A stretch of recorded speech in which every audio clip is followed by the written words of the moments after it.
Now, one of the young virgins brought to the palace of the king was Esther. Was this the plan she had for her life? Not in the slightest.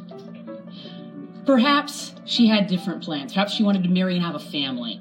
Perhaps she had someone in mind. Perhaps she would even have braved the journey back to Jerusalem. But now, all her plans are gone. Was she happy with life in the palace? No. It was a gilded cage. In her prayer, Esther calls it a life of bitter slavery. But does she become bitter? No.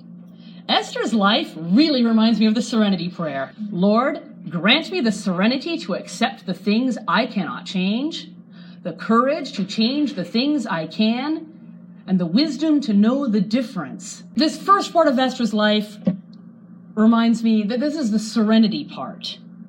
There's a time to stand up for change and a time to just accept. And acceptance takes a different kind of courage. Somehow, Esther came to terms with the idea that it pleased God to have her here in the palace. Esther chose to accept her new life. We know that because she was kind, humble, and loving, and everyone in the palace, it said, loved her in return. She was like a ray of light to them. The eunuch in charge of her training gave her special food, her own maids, the finest apartment in the harem. And he also gave her some advice on just what the king liked. So, after her one night with the king decided to make Esther his queen. There was, no surprise, a great banquet, feasting, gifts given throughout the land. There's Esther coming to acceptance of her new life. Not because it's the life she wanted, not because it's a life of particular greatness or virtue, but it's the life God has for her. She doesn't know why, but she's going to find out. Next, we see the character of Haman. Haman the Agagite is a prince of Persia, and the king makes him his chief advisor. Today we'd probably call him the prime minister. By the king's command, all the servants of the king were supposed to bow when Haman passed by. But Mordecai, who worked in the palace, would not bow. Mordecai decided he would bow to no man, only God. Recall how this worked out for Shadrach, Meshach, and Abednego. So because Mordecai didn't bow, he brought massacre on everyone. But if you read his prayer, his prayer says, no, God, you know I would happily have licked the boots of Haman if that had been what you wanted me to do. So, I just thought it was kind of odd, selfish. Yeah, except because of the context of the prayer, he's not acting out of selfishness. He's acting out of conviction. Not just conviction that this Haman is a character that shouldn't be bowed to, but conviction that this is what God wants him to do. To say, no royal authority is above God. And this Haman character certainly is not. And Mordecai believed this was a place where God was calling him to stand and fight. There's really no indication in the text of these doing this out of selfishness, out of petty fighting. This is something he's called to do.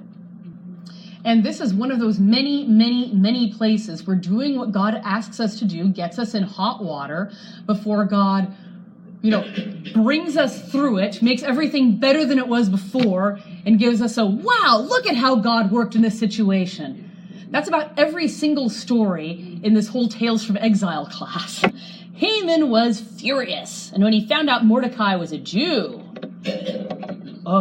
he was beyond furious. He began plotting to destroy not just Mordecai, but all the Jews of the kingdom. We know Haman is driven by revenge. He's also driven by love of honor. He can't stand not to be bowed to. He can't bear any other man to be higher or more respected than himself. There's one other reason, we're told, why Haman was consumed with such a burning hatred for Mordecai. Right around this time, Mordecai uncovered a plot by two of the king's eunuchs to kill the king. He told Esther, Esther warned the king, the two eunuchs were hanged. And Haman, we're told in a one-liner, was very angry on behalf of the eunuchs. Why? Was he friends with them? Or did some part of him, the part that couldn't bear to be outshone, want to see the king go down. How about us? Again, Xerxes is this over-the-top portrait of pleasure. Haman is an over-the-top portrait of pride and envy. But how about us? Do we carry around anger? Do grudges weigh us down? Do insults from others echo through our heads days later? Months later? Are our egos easily pricked? When people don't treat us well, does it eat away at us? Pride and envy. The sin of the devil. Probably two of the most common vices. Haman had them to a monstrous degree. Most of us have at least some. What's the remedy for pride and envy? Remembering how much our lives belong to Jesus and living that way. He must increase. I must decrease. If our lives belong to us, then we're going to cling to resentment when our dignity's been injured. You know, how dare they? But if our lives belong to Jesus, we are free to take ourselves much more lightly. We can forgive others like he forgave us, like he continues to forgive us. And we remember, we're not the main character in the movie of our lives. The main character is God. We're going for Best Supporting Actor. Haman is never going to settle for Best Supporting Actor. Haman goes to the king and tells him there is a certain people scattered abroad and dispersed among the other people in all the provinces of your kingdom. Their laws are different from every other people, and they do not keep the king's laws. Haman proposes that this dangerous, subversive people be destroyed and their assets confiscated by the state. 10,000 talents of silver for the king's treasury. Haman doesn't say what's going to happen to the rest, but presumably Haman himself, for going to the trouble, can keep it for himself. And the king replies, "That's a great idea." The king is hilariously uncaring. Oh my goodness. You can just picture him lounging on his couch in his fine clothes going, "That's a great idea." Because now, Let's drink some more. Let's drink some more. That's about all you see him doing in this book. That's a great idea. Let's drink some more. The decree was issued in Susa, the capital, and the king and Haman sat down to drink. But the city of Susa was perplexed. There's an understatement. When the Jews of Susa hear the news, they tear their clothes, put on sackcloth and ashes, fast and weep. And Mordecai sends word to Esther, "Speak to the king." Esther actually doesn't know what's going on at first. She's in seclusion there in harem number 2. She's got nothing to do with politics at this point. But when Mordecai tells her what's going on, Esther replies, "I can't speak to the king. If any man or woman goes to the king without being called, all alike are to be put to death, except the one to whom the king holds out the golden scepter. And the king has not called me for 30 days. They're still pretty newly married at this point, and the king has been ignoring his queen. If she approaches him uninvited right now, it's not only going to be terribly awkward, it's going to be perceived as a direct insult to his kingly authority. Like Queen Vashti's refusal at the beginning of the story, only worse. Esther would be subject to death. Mordecai replies, "Do not think that in the king's palace you will escape more than all the other Jews. For if you keep silent at such a time as this, salvation will arise for the Jews from another quarter, but you and your father's house will perish. And who knows whether you have not come to the palace for such a time as this?" It's probably the most famous little speech there in the book of Esther. Who knows whether or not you've come to the palace for such a time as this? Mordecai and Esther, they don't know the will of God for certain. They're fumbling along, they're trying. There's no heavenly voice, there's no prophetic word. But they know the right thing to do. They know they must act in the hopes of saving their people. There's a time for acceptance, and there's a time to act with courage. and Mordecai perceives that Esther's time has come. Maybe Esther is God's plan for the salvation of his whole people. It's time to find out. Esther replies, "Go, gather all the Jews in Susa and hold a fast on my behalf, and neither eat nor drink for 3 days. I and my maids will fast as you do." As in the book of Judith, we see prayer and fasting before acting for God. Esther puts on her sackcloth and ashes. Prayer and fasting is what we do during Lent. We fast and pray that in some particular area of our lives, God would help us live for him. God would show us the way forward and help us to live like that. That's what Esther's doing. Esther continues her reply to Mordecai. "Then, after fasting and praying, I will go to the king, though it is against the law. If I perish, I perish. Greater love hath no man than this, that he lay down his life for his friends." Esther places her life in the hands of God. So, Mordecai and the Jews of Susa gather and pray to God for the salvation of their people. And Esther prays alone, "God, save us from our enemies and save me from my fear." Esther is afraid, but she doesn't let her fear stop her from doing what she knows is right. After 3 days, she bathed, dressed in splendid attire, and entered the king's throne room. Xerxes was clothed in majesty, covered with gold and precious stones, and he was most terrifying. He looked at Esther in fierce anger, and she collapsed, fainted dead away. Then God changed the spirit of the king to gentleness, and in alarm, he sprang from his throne and held her in his arms until she revived. Esther was terrified, and she was weak. I imagine the lack of food didn't help. But she put one foot in front of the other, and she did what she had to do. And the king had mercy on her in her weakness. When we put one foot in front of the other to do the task God sets before us, God sees it through. Our king has mercy on us in our weakness. In our weakness, he is strong. It's the best place to see God work. The king asks Esther, after she's revived, "What is your petition? It shall be granted you even to half of my kingdom."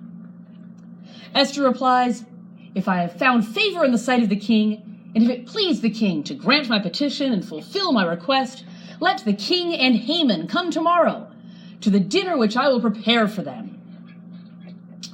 Esther chose not to plead for her people, right there, right then. She had prayed about this well. She realized that it would not be good to put the king on the spot with her request right in front of the court. So, she asks for a private dinner that night with Haman and the king. At dinner, she asks the king and Haman to come again for dinner the following night, when she will ask for her true request. So, Esther has come in to plead for the life of her people, and instead, she invites the king to a banquet, knowing that, of course, he's going to say yes. He loves banquets. Haman is thrilled. He is so happy that he is so powerful and so honored that he's being invited to private dinners with the king and his queen 2 nights in a row. Esther's invitation just makes his day. Haman comes home from the first dinner and complains to his family. "I have everything in life, riches and splendor, 10 sons, a string of promotions, honor above every other servant of the king. Yet all this does me no good, as long as I see Mordecai the Jew sitting at the gate." Anger sucks the joy out of life. We can't enjoy all the good things God has blessed us with, and we're overcome with resentment about the one thing in life that's not going our way. Let's remember to practice gratitude. Keep our eyes not on the problems we face, but on the God who is above those problems and is going to break them down for us and ahead of us. In an attempt to solve the one problem in life that is keeping him from finally being happy, Haman orders a gallows to be built, 50 feet high, and swears that he will go straight to the king and ask for the life of Mordecai. He can't wait for the general massacre. He can't even wait until morning. The fact that Mordecai still lives is eating him alive. Haman turns around and heads back to the palace. That same night, the king has a providential bout of insomnia. He asks the chronicler to bring the Chronicles of the Kingdom and read to him. We already know he's got no taste for policy. Presumably the Chronicles are going to put him to sleep. And the chronicler just so happens to read the scroll where Mordecai saves the king's life by revealing the plot of the 2 eunuchs. The king sits straight up in bed. What honor or dignity has been bestowed on Mordecai for this? The chronicler replies, nothing has been done for him. And just then, Haman arrives outside the king's room. The king asks, who is this? Oh, it's Haman. Oh, Haman, bring him in. Haman walks into the royal bedroom and the king says, just the man I wanted to see. Tell me, what shall be done for the man the king delights to honor? Isn't this wonderful? Haman, in his infinite pride, thinks, he wants to honor me, but I already have everything I need. Power, riches, upcoming massacre of the Jews. But still, I can never have too much adulation. So, Haman says to the king, let royal robes be brought, which the king has worn. Let a horse be brought, which the king has ridden. Set a royal crown on this man's head, and parade him through the streets, while the king's most noble prince walks in front of him shouting, thus shall it be done to the man whom the king delights to honor. The king says, that's a great idea. I want you to do exactly as you have said to Mordecai the Jew, who sits at the king's gate. Haman shrinks about 2 feet and parades Mordecai, robed in splendor, through the streets of the city, shouting, thus shall it be done to the man whom the king delights to honor. God delights in deflating the proud, and sometimes God just loves to show off his sense of humor.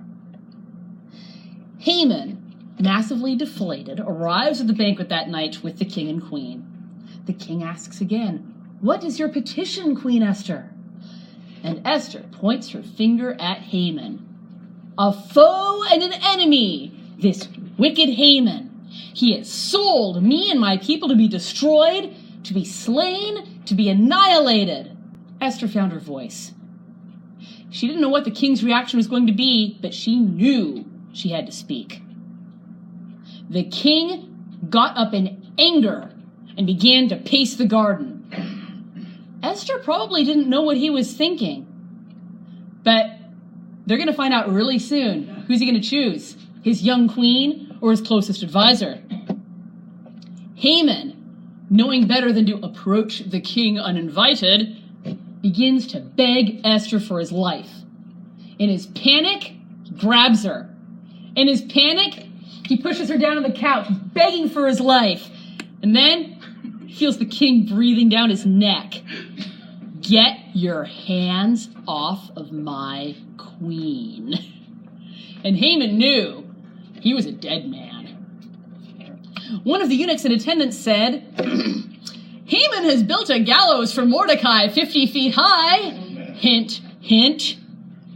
And the king said, that's a great idea, hang him on it. Then Esther goes on to tell the king all about her family, her people, and the terrible danger they still faced. Haman's orders had already gone out to the whole kingdom. There's no internet. There's no way to send a quick message and take this back. Haman had cast lots for the date in which the Jews were to be slaughtered, and he had chosen the 13th day of the 12th Jewish month of Adar. And the law that had been sent out was a law of the Medes and the Persians, so there was no way the king could go back on it. This is the same problem the kings constantly seem to be facing in the book of Daniel. You'd think they'd have figured out a way around this by now, perhaps decided not to make stupid laws, but no. So, the king calls for Mordecai. Now he knows this is Esther's adopted father. The king takes off his signet ring, hands it to Mordecai. It's the equivalent of a blank check. Make whatever law you feel like in my name. Mordecai and Esther propose, what if we allow the Jews in every city to rise up, defend themselves against all their enemies with the help of the state, and then we can plunder all the enemies of the Jews? And the king says, civil war? That's a great idea. So, on the 13th day of Adar, the Jews slay all their attackers with the help of the princes and satraps and governors and royal officials of the Persian Empire. They finished the job Saul failed to complete. And on the 14th day of Adar, the Jews rested and celebrated and threw a great banquet. They called it Purim, which in Aramaic means lots, for the lots that Haman had cast against them that came back on his own head. This festival is still very much around today with feasting and costumes, and the book finishes with Queen Esther and the king's chief minister Mordecai writing to the Jews, declaring that the Feast of Purim is to be celebrated in perpetuity to celebrate how God saves his people. Any thoughts? Amen. One final note. What does this story have to do with us as Christians? The early church fathers and medieval commentators had a bit of a hard time with the book of Esther. It's such a patriotic Jewish story. What does it have to do with Christ? Well, in the 3 days when Esther fasted, they saw an image of Christ going down into the tomb, going down into Hades. She was willing to give her life to save her people. But on the 3rd day, she went before the king, fully expecting death, but instead, she was given life for herself and life for all her people. God indeed saves his people, leads them in overcoming the evil one, and brings them to peace, joy, and celebration. The heavenly banquet, if you will. So, there's Jesus in the book of Esther, if you want to take a good look at the whole story. But most often, Christians today use Esther as an incredible study in character. We get to pray for wisdom and act with courage, even when the way forward seems impossible. God is with us. Amen. Amen.